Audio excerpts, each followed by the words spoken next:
ওরে হাল্ক, বেলা 12টা বাজে, এখনো কি শুয়ে শুয়ে চা খাবি নাকি উঠে গোসল করবি? কিভাবে উঠুম দাদি? 10টা কম্বল দিয়েও তো বিছানা গরম হয় না।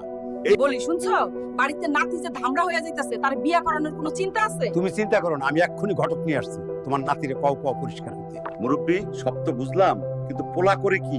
বলবেন পোলা উচ্চ শিক্ষিত কিন্তু বর্তমানে বেকার। আচ্ছা, একটা খাসা মাইয়া আছে কিন্তু 5 ভরি গয়না দি। পোলার মনে হয় রক্ত অনেক গরম, এই শীতের মধ্যেও জাম্পার পরে নাই। হ্যাঁ মুরব্বী, আপনার মাইয়া বিয়া দিলে তারেও গরম কইরা দিবে। কতদিনের স্বপ্ন আমার, বাসর রাতে খাট ভাঙার। হাল্ক ঘুমায় গেছে। থানোস চলো।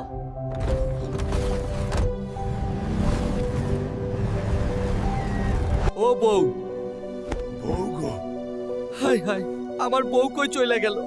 আমার বিয়াটাই শেষ হয়ে গেল।